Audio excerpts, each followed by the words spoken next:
Wow.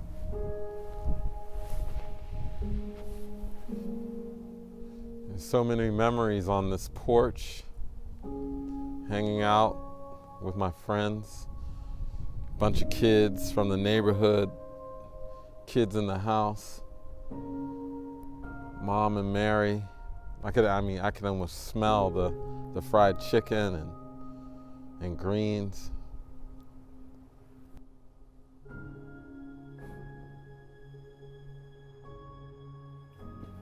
This is 1320 Hill Avenue, Wilkinsburg, Pennsylvania. The home I was reared in,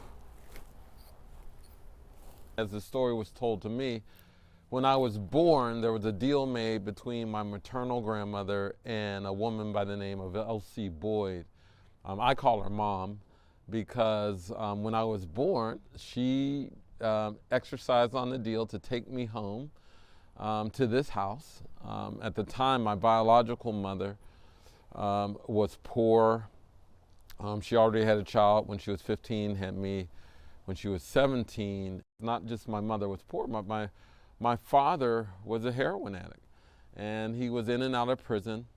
Eventually, he was murdered inside a prison a day before his 27th birthday.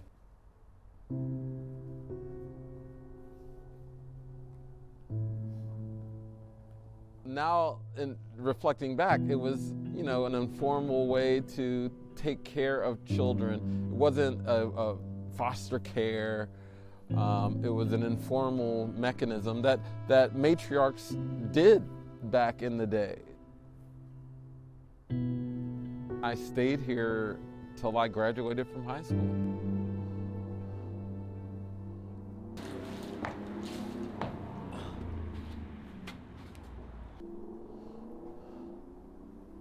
There's still items in there, I believe. Yeah, I'm actually anxious to see what's still in there. When Mom passed and Mom's daughter became ill, they both moved away. And so the home was abandoned and no one was paying taxes on it. And so the county, the borough claimed it. Wow. Oh my goodness. Oh my goodness. Yeah, it gets worse and worse every time. It gets worse. Like now the roof is completely collapsed. That part.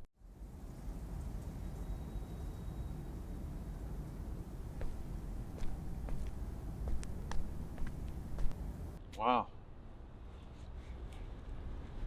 This one's worse than the last. When you look around, there's a lot of homes that are looking just like mine. The street has been emptied out, so to speak.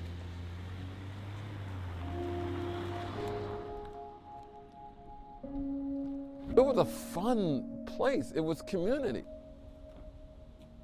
I also remember vividly people coming to play cards on Saturdays or Fridays and Saturdays. They would play Tonk and Biz Wiz, games that African Americans play. When you're growing up, you really don't know that you're poor in so many ways because our culture and our family was so rich. When I come back, it deflates you.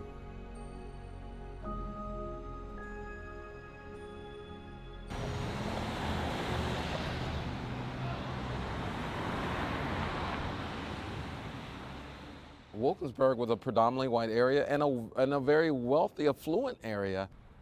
When we started to approach the 70s, we started to see some of the economic shocks that would lead to U.S. Steel leaving the area, and of course that helped facilitate white flight, because from the 70s on through now, you started to see a rapid decline of white population, and black people at the same time started to move in to Wilkinsburg.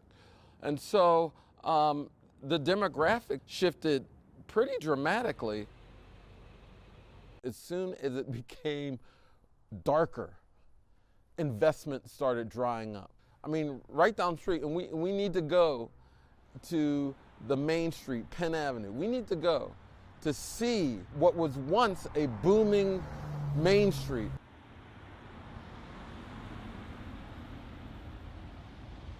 Wow. I mean, this was like one of my favorite blocks because of Angelo's Pizza. It was everyone's favorite block. We would walk down after school or on the weekends, Friday nights. Angelo's Pizza. Yeah, man. This is it.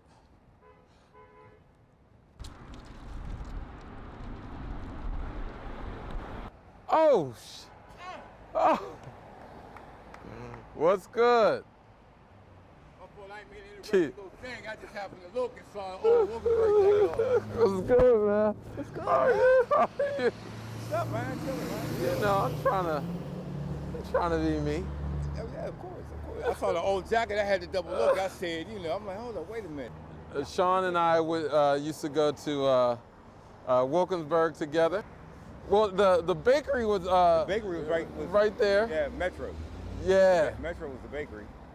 State store was right where they. Was it Saul's the magazine? No. Saul's was right here. Oh yeah, Saul's right there. Saul's right there. Right. Right What was the magazine shop? Oh, CERN. Damn, I cannot. CERN. Yeah, man. Yeah, man. I mean, like I said, this place had everything you needed. Everything.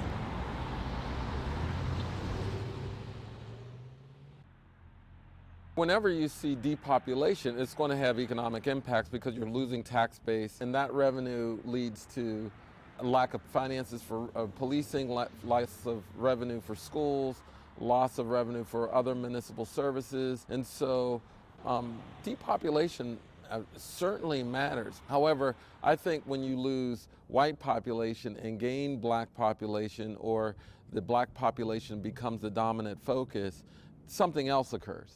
That it becomes it's branded differently. It's seen as a riskier place.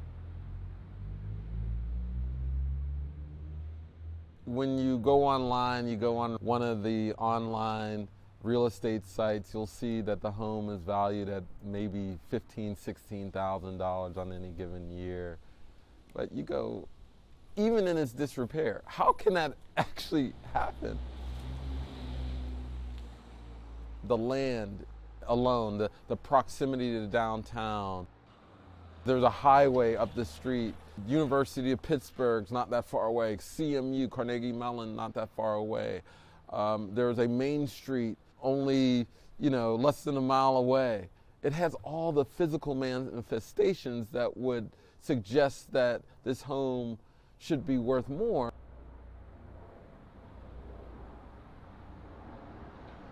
And so for me, that's where a lot of my work begins, to measure what's that penalty for being a black community. My colleagues, Jonathan Rothwell and David Harshbarger and I, we did a study where we looked at home prices, and no surprise, we found that homes in black neighborhoods in general are lower priced. But a lot of people will say that's because of education, that's because of crime. But those are things you can control for in a study, and that's what we did. And what we found is, on average, homes in black neighborhoods are underpriced by 23%, about $48,000 per home. Cumulatively, that's about $156 billion in lost equity. I mean, it's a big number, and I mean, just to put that in perspective, $156 billion would have financed more than 4 million black-owned businesses based upon the average amount of that black people use to fund to start their businesses. It would have funded more than 8 million four-year degrees based upon the average amount of a four-year public education. Those wealth extractive policies really throttled our ability to grow.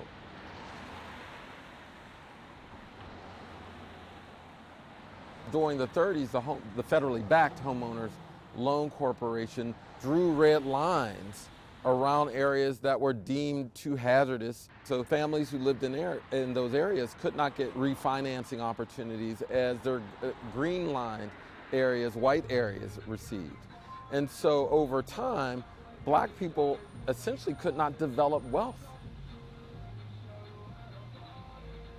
Today you see white family median wealth at $170,000 compared to about $17,000 for black families. That's not by coincidence. That's not because of bootstrapping of white families and lethargy of black families. Wilkinsburg has its challenges. Certainly there's crime, high taxes, a lot of other issues. All of those things have ties to policy choices. Just like people deemed black neighborhoods in the 30s when they redlined them, saying they're too hazardous, unworthy of investment, you kind of still have that done, not with red lines, but with perception. People see twice as much crime than there actually is in black communities. They see worse education than there actually is in black communities. And that dim view of black America shows up in home prices. But it also shows up in other areas as well.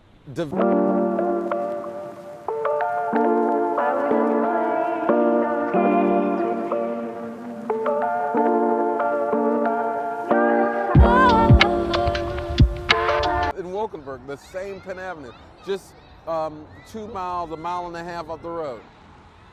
New development, revitalization, refurbishing of buildings, hundreds of millions of dollars into these few blocks. Now, this was certainly a black neighborhood, but Pittsburgh's overwhelmingly white. That used to be, where you see Google, that used to be Nabisco. And you could smell the vanilla wafers as you approached it from Wilkinsburg. When I was growing up, Wilkinsburg actually had a lot more going on than this area. A lot of people, when they said downtown, they actually were talking about Wilkinsburg, because there were so many things going on there. So, yeah, it's very different.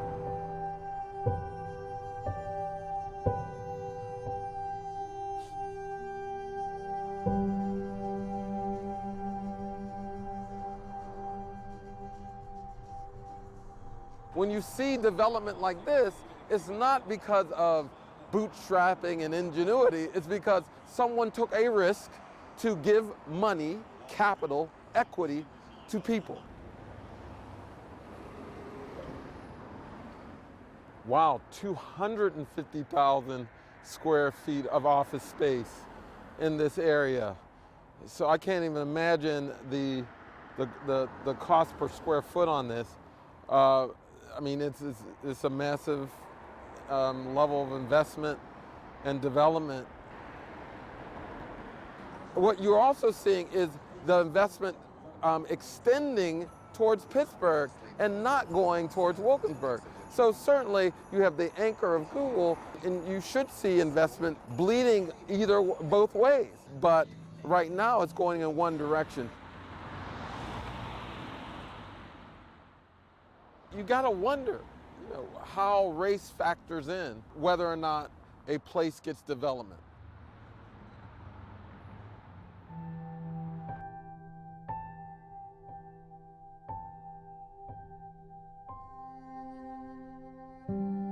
My father should be sitting here giving you the same talk. If he lived in areas where the home values were at market rate or the white rate, he would have had greater opportunity to go to college, greater opportunity to start a business. His drug use probably would not be criminalized. His life and my life would be different. Lots of people have been robbed of an opportunity to be successful. I'm no different than my father.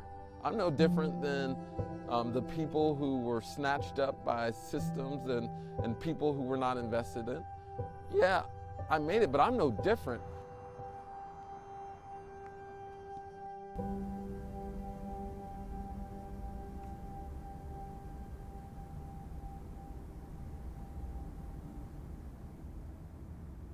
I'm in the process of buying this house because it needs to be represented properly. I love this home. It made me who I am today. And when I hear people say, oh, Wilkinsburg is bad, Wilkinsburg has crime, I mean, they're really talking about me. They're really talking about my potential. And so I want to show that when you invest in a place, it can grow. But I want to have something to share to my family that still lives in Wilkinsburg, that still lives in Pittsburgh.